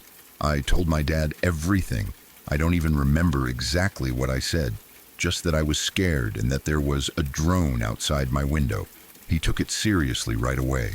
He didn't brush it off or tell me I was imagining things. He went outside to check. By the time he got there, the drone was gone. That almost made it worse. There was no proof, no explanation, just the memory of it hovering there and then disappearing. Later, my dad posted something about it on his WhatsApp status. I guess he wanted to warn people or see if anyone knew anything. Not long after, one of the neighbors responded and apologized. He said he had been flying a drone and was just going over the different houses. That explanation didn't make me feel better. I know drones exist. I know people fly them for fun, but I'm sure of what I experienced. I'm sure that noise had been there for a while before I noticed it. I'm sure that drone wasn't just passing by for a second. It felt intentional. It felt like it was watching. The idea that someone might have been recording, especially without my knowledge, makes my skin crawl. I was a kid. I was in my own room. I didn't consent to anyone looking in, let alone filming. Even now, years later, I still wonder. I wonder how long it was there before I noticed. I wonder what it saw. I wonder if there's footage somewhere that shouldn't exist. Those thoughts are impossible to fully get rid of once they enter your mind. What makes it worse is seeing that neighbor now. Every time I run into him, I feel uncomfortable. I don't know if he did anything wrong beyond being careless and creepy, but the doubt is always there. That feeling never fully goes away. That night changed how I think about privacy. It changed how safe I feel in spaces I used to take for granted. It taught me that even when you think no one can see you, that doesn't always mean you're truly alone. It wasn't a dramatic event. Nothing physically happened to me, but the fear, the violation, and the uncertainty stuck with me. And sometimes those quiet, unsettling moments are the ones that haunt you the longest.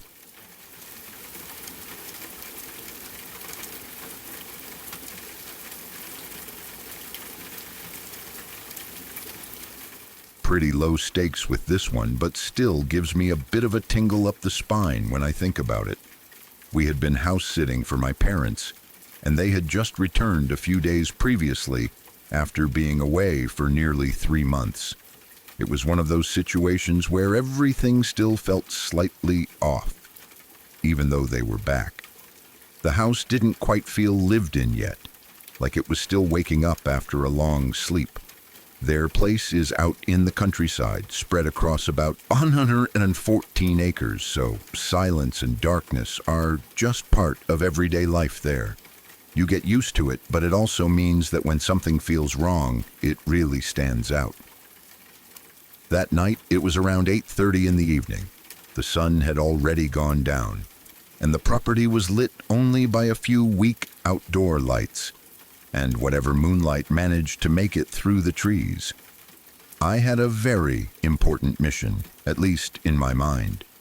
While we were house-sitting, I'd been keeping ice creams in the freezer out in the shed, partly because there was more space there, and partly because it created a small physical barrier between me and the temptation to eat them all in one go. The shed was about 60 meters or so away from the house, far enough that it felt like a proper little walk, especially at night. To get there, you had to walk along the veranda that wrapped around part of the house before heading out across the open space toward the shed. The veranda itself had a few old items scattered along it, things that had been there so long they'd almost become part of the structure. One of those things was an old bird cage. It had been sitting there for years, unused and forgotten. I honestly couldn't remember the last time there had been an actual bird in it. It was just one of those objects you stop noticing after a while. As I stepped onto the veranda and started walking toward the shed, I heard something that immediately caught my attention. From several meters away, maybe 6 or 7, I could hear what sounded exactly like a bird hopping around inside a cage. That familiar sound of tiny feet landing on metal perches, shifting weight, moving from one bar to another. It was clear and distinct, not vague or imagined. My first thought was simple confusion. I remember thinking that it was strange my mom hadn't mentioned getting a new bird. She usually would have said something, especially after being away for so long. Still, I didn't feel scared at that point, just mildly puzzled. Animals wander onto the property all the time, and sometimes strange things happen out there that have perfectly normal explanations. As I got closer to the cage, the sound continued. The hopping noises were consistent, just like a bird moving around comfortably inside its space. When I reached the cage, I crouched down to get a better look. It was dark, and the light wasn't great, so at first I couldn't see anything inside. The cage looked empty at a glance, but the sound was still there, which made me lean in a little closer. For a second or two, my eyes were adjusting to the darkness. That's when I saw it. Inside the cage was a bird, standing very still. I remember thinking how odd it was that it wasn't moving, especially since I could still hear the hopping sounds. The image and the sound didn't match up, and that disconnect made my stomach tighten just a little. Then it hit me. The bird I was looking at wasn't alive. It was a statue. Almost at the exact moment that realization formed in my mind, the hopping sound stopped. Completely. No fading out, no final movement. Just silence. The cage was suddenly quiet, and all I could hear was the night around me, the distant insects, the soft wind moving through the property.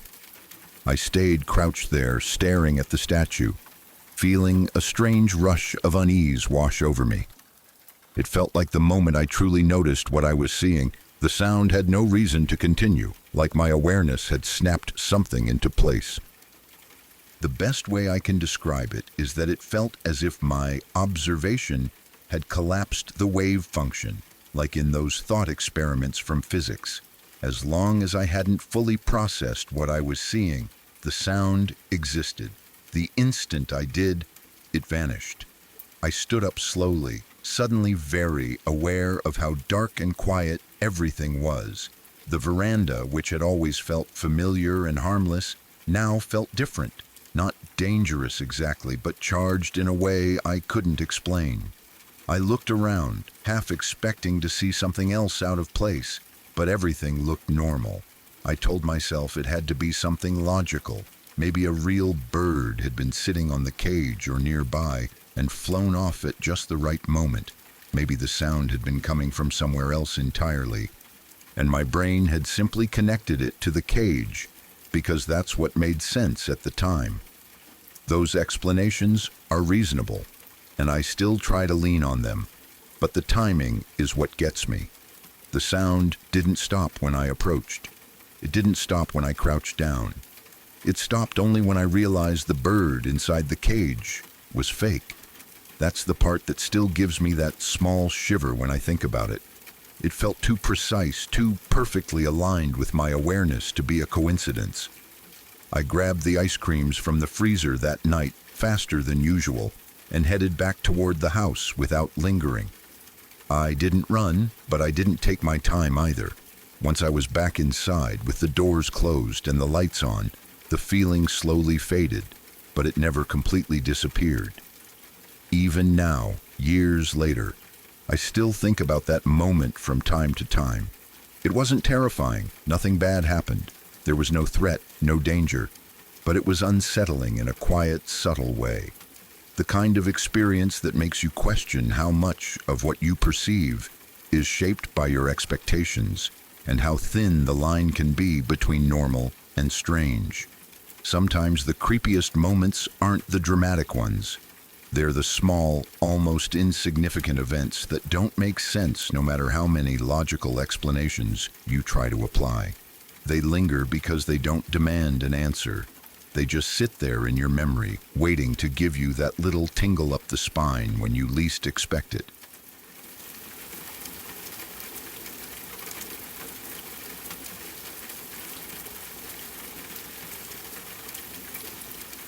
When I was deep in my ketamine addiction, my life revolved around people and situations that felt normal at the time, but now, looking back, feel dark and disturbing.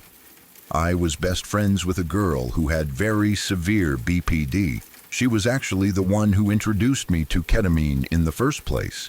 At the time, I didn't see it as manipulation or danger. It just felt like friendship mixed with chaos, which was what my life already looked like back then. Her way of getting drugs was always the same. She would flirt with her dealer, sleep with him if she had to, or bring along someone she thought would make things easier. A lot of the time, that person was me. She used to joke that if she brought her hot friend, we wouldn't have to pay. We'd just hang out for an hour, do the drugs, and leave. At the time, I didn't question it. I didn't question much of anything back then. She also had another friend she constantly talked badly about. She claimed she hated this girl more than anyone. According to her, this girl also had severe BPD, was a heavy drug user, and was completely out of control. But despite all the hate, she kept her around. The reason was simple and cruel. The girl came from money, always had drugs, knew about raves and parties, and was easy to manipulate. My friend used to say she was too dumb to notice how fake everyone was being to her. Hearing that now makes my stomach turn, but at the time, I didn't fully grasp how ugly that mindset was. One day, I came out of work and ran into my friend by coincidence. She was out celebrating that girl's birthday. Later on, she told me she had invited me because she couldn't handle her anymore. She said the girl was a mess, nodding off in public, doing full lines of ketamine instead of small bumps, and drinking heavily on top of it. She laughed while telling me this, like it was just another funny story. She called her a drug veteran, almost with admiration, almost with disgust. Not long after that, we all ended up together at my ex-friend's house. It was me, my ex-friend, the birthday girl, and another girl who was just as careless and cruel. We were all hanging out in my ex-friend's bedroom. At some point, my ex-friend and the other girl left to go buy alcohol. The birthday girl was in no state to move, so she stayed behind with me. I stayed because someone needed to watch her, and I didn't trust what would happen if she was left alone. That was the first and last real conversation I ever had with her. We talked quietly while she was sitting there, clearly high but still somewhat present. We talked about spirituality, life, and random thoughts. She kept complimenting my makeup, especially my eye look, so I ended up doing her birthday makeup for her. In that moment, she didn't seem like the annoying junkie everyone made her out to be. She was kind, gentle, and clearly lost. It felt like she was surrounded by people who didn't care if she lived or died. When the others came back, they brought a bottle of cheap white wine. We all started drinking, and the birthday girl started doing more ketamine. Not bumps, full lines, one after another. I remember counting them in my head. By the fourth line, something felt very wrong. Her friend laughed and told her not to be selfish, that she needed to share. The birthday girl kept saying no, repeating that it was her birthday. By the fifth line, everything changed. I looked away for a moment, and when I looked back, she was convulsing. Her body was shaking uncontrollably right in front of me. I froze. I couldn't move. I couldn't think. I had never seen anything like that before. My heart dropped into my stomach. Meanwhile, her friend tried to help her up and laughed while doing it. She made jokes, saying this was what happens when you're selfish. I couldn't believe what I was seeing. The girl was slipping in and out of consciousness. Her eyes were rolling back. Her body was jerking. And instead of calling for help, instead of panicking like a normal person would, they were trying to get her on her feet. They kept saying they needed to go to the bar. They were shaking her, lifting her, telling her to stand up. She couldn't even sit properly, let alone walk. I started begging them. I told them she needed a hospital. I said it over and over again. I told them she could die. They didn't care. They said she would freak out if they called an ambulance. They said she would be mad at them. They said she might never talk to them again, as if that mattered more than her life. I felt like I was losing my mind. I secretly recorded what was happening because I didn't know what else to do. I felt powerless and terrified. They tried to prop her against the wall. She collapsed. They tried to put flip-flops on her feet. She couldn't even hold her head up. They were still laughing, still insisting we needed to go out. I felt like I was watching something evil unfold in slow motion. Not dramatic evil, not movie evil, but real, casual cruelty. The kind that happens when people stop seeing someone as human. Eventually, they managed to get her outside. She kept falling. She couldn't stand. That's when the fear really hit me. I realized I didn't want to be there anymore. I didn't want to be part of whatever happened next. They made me feel like I was overreacting, like I was the crazy one. But deep down, I knew something was horribly wrong. They put her in the back of a car, either an Uber or a taxi. I decided to go home. I couldn't watch anymore. As they were leaving, something strange happened. She suddenly woke up, almost like a switch flipped. She started yelling, asking why I was leaving, telling me to stay and party. It felt unreal, almost cartoonish, like her body had rebooted just enough to keep going. They left, and I went home, shaking. Later, my ex-friend told me what happened after. They went to Burger King, then to the dealer's place to do more drugs. At some point, they got sick of her behavior and left her on the sidewalk a few blocks from her house, completely messed up and alone. Somehow they kept hanging out with her after that like nothing happened. I don't even think she remembered that night. I did. I still do. The image of her convulsing is burned into my brain, her eyes, her body, the way no one cared. I was convinced I was going to watch someone die in front of me. I still feel that fear sometimes when I think about it. The guilt, too. I wonder if I should have called an ambulance myself. I wonder if I should have screamed louder, done more, risked losing those friends. At the time, I was young, addicted, scared, and surrounded by people who normalized cruelty. That doesn't excuse it, but it explains why I froze. About a month later, she died. Not from drugs, not from an overdose that night. She was murdered. A Tinder date lured her with hard drugs. She overdosed, and he hid all the evidence. He covered it up completely. When I found out, it felt like the air was knocked out of my lungs.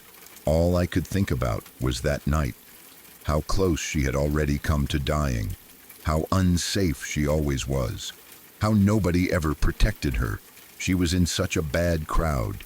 People who used her, mocked her, and discarded her when she became inconvenient. She deserved better friends. She deserved kindness. She deserved someone to actually care if she lived. I still cry when I think about her, even though we weren't close, even though I only spoke to her once. That one conversation stays with me. She was nice, she was vulnerable, she was drowning, and everyone around her treated it like entertainment. Rip Mel, I'm so sorry. I wish I had done more. I wish you had been surrounded by people who loved you instead of people who laughed while you were dying.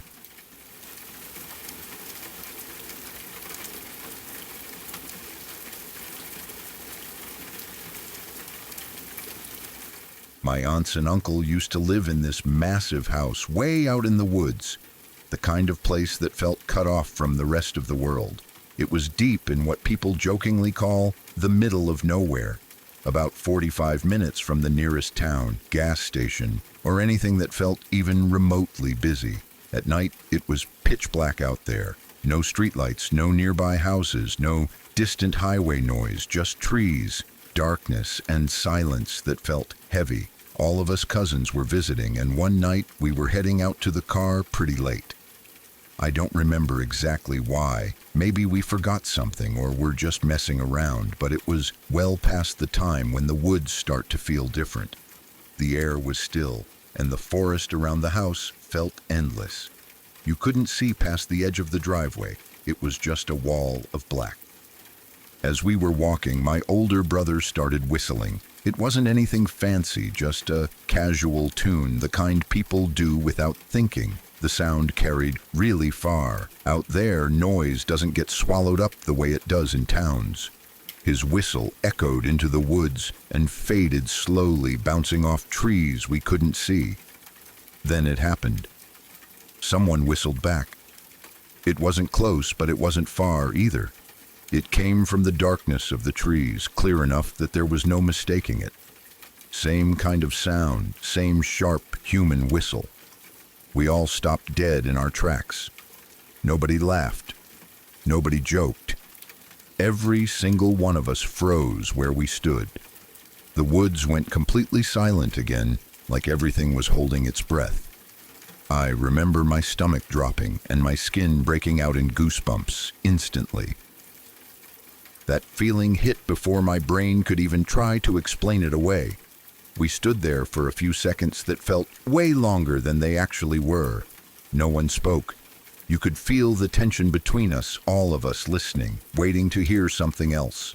Branches snapping, footsteps, anything. My brother trying to be brave, or maybe just trying to convince himself it was nothing, whistled again. Same tune, same volume. This time there was no response. Nothing at all. No echo, no whistle, no movement. Just the quiet woods and the sound of our own breathing. Somehow that made it worse. If it had been an animal or some random person messing around, you'd expect something. Another sound. Some kind of reaction. But there was nothing. We didn't stick around to investigate. We didn't call out. We didn't joke about it. We just moved faster, all of us suddenly very focused on getting back inside. I don't even remember if we ran or just walked really fast, but I do remember constantly looking over my shoulder, convinced something was going to step out of the trees. Once we were back in the house, surrounded by lights and noise and adults, it felt safer, but the feeling didn't fully go away. None of us could really explain what happened. There were no nearby neighbors, no roads close enough for someone to be walking around casually at that hour. And even if there had been, why would someone whistle back from the woods and then go completely silent? It's been almost 2 decades since that night, and I still get chills thinking about it. Even writing it now makes my skin prickle. I don't know what it was. Maybe it was something harmless. Maybe there's a logical explanation. But in that moment, standing in the dark with the forest staring back at us, It didn't feel harmless at all. It felt like something heard us, and it knew we were there.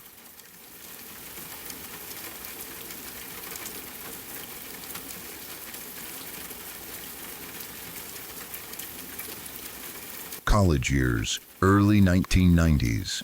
That detail matters because life felt very different back then. There was no internet to distract you, no endless scrolling, no constant background noise from phones or notifications. Entertainment was limited, and because of that, moments felt sharper, quieter, heavier. You noticed things more. Silence actually meant something. I was living in a small ground-level apartment that sat beneath a modest house in a quiet suburban neighborhood. It wasn't fancy, but it was comfortable enough for a college student. One bedroom, one bathroom, a small kitchen, and a living area that doubled as a study space. The kind of place where you could hear the house settling at night. Pipes clicking, the distant hum of traffic if you listened closely enough. That night, it was late. Not early evening late, but that deep, heavy late when the world feels paused. Outside, it was completely dark, the kind of darkness that only exists when most people are asleep, and there's no movement to break it. The neighborhood was quiet in that eerie, peaceful way. No cars passing, no voices, just stillness. I was in bed, propped up with pillows, reading Pet Sematary by Stephen King. I had read it many times before. This wasn't my first encounter with the book, or even my second.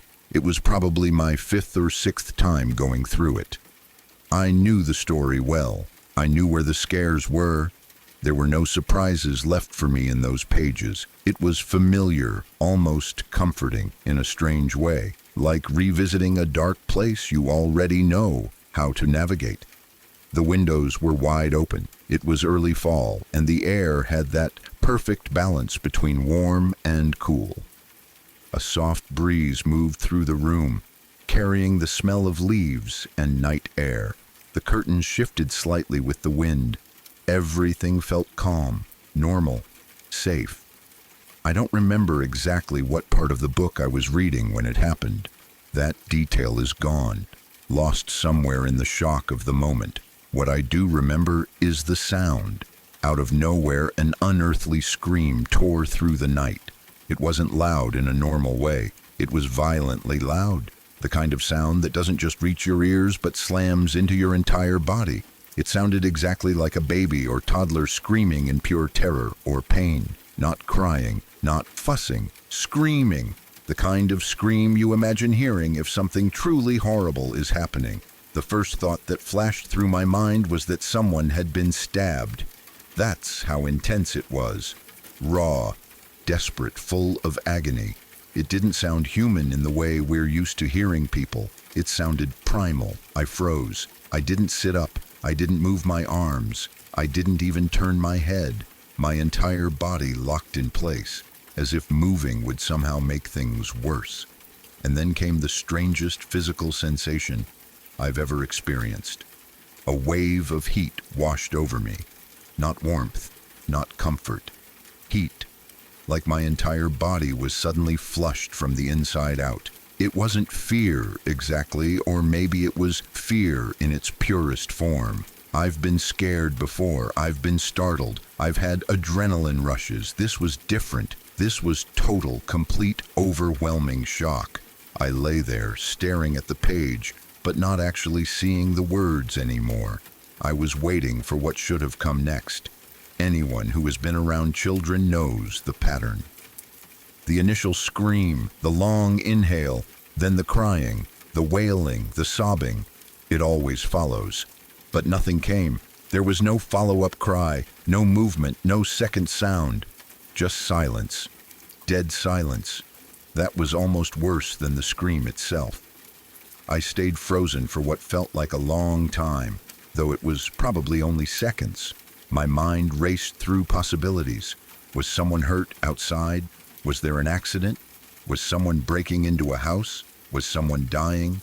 Slowly, very slowly, I forced myself to move. My heart was pounding so hard I could feel it in my throat. I swung my legs over the side of the bed and stood up, every muscle tense, listening for any sound at all. I walked cautiously toward the side window and looked out toward the street. The streetlights were on, casting their dull yellow glow across the pavement and the lawns. I could see clearly enough. There were no people, no cars, no movement. Everything looked exactly the same as it had before the scream. Nothing was out of place. No doors opening, no lights turning on in nearby houses, no voices calling out. It was as if the sound had never happened at all. I stood there, staring, trying to make sense of it. My breathing was shallow. My skin still felt hot. The breeze that had felt so pleasant earlier now felt cold against my arms. Another minute passed, then another, and then, slowly, logic began to creep back in. Across the street lived a neighbor who owned a cat, a very grumpy, very territorial cat. I had seen it before, sitting on the porch or slinking through the yard, glaring at anything that moved. That cat had a reputation. It would argue with any stray that wandered too close, and when it did, the sounds it made were intense. That's when it clicked. It wasn't a baby, it wasn't a child, it wasn't a person being attacked. It was a cat scream. Anyone who has ever heard a cat scream in a fight knows how horrifying it can be. It doesn't sound like an animal you're familiar with. It sounds wrong, like something is deeply broken in the world. High-pitched, violent, and full of rage and pain. Normally, that realization would have brought relief. But here's the thing, I was reading Pet Sematary alone at night, with the windows wide open, and for those few moments before logic caught up, my body had reacted as if something truly evil had just announced itself outside my window. Even after I understood what it was, the feeling didn't immediately go away. My heart took a long time to slow down. My hands were still shaking slightly. I went back to bed, but I didn't pick the book back up right away. I lay there, staring at the ceiling, listening to the night sounds with a new kind of awareness. Every rustle of leaves, every distant noise, every shift of the house settling around me. Eventually, I closed the book. I don't remember if I finished that chapter later, or if I just turned off the light and tried to sleep. What I do know is that something about that moment stuck with me in a way I didn't expect. I had read that book so many times before without issue. I loved Stephen King. I was used to being scared in a controlled, fictional way, but that scream, paired with the silence that followed and the fact that it happened while I was immersed in a story about death and things that shouldn't come back, hit something deeper. I realized how thin the line is between fiction and reality when your senses are already primed, how your brain can fill in terrifying blanks before logic has a chance to step in, how the right sound at the right moment can turn an ordinary night into something unforgettable. I don't think I've reread Pet Sematary since then, not because the book itself scares me more than it used to, but because it's forever tied to that moment, that scream, that heat, that silence. Even now, years later, I can still remember exactly how it felt to lie there, frozen, waiting for something terrible to continue. And maybe that's the creepiest part of all, not that anything actually happened, but that for a brief moment my body and mind were absolutely convinced that it had.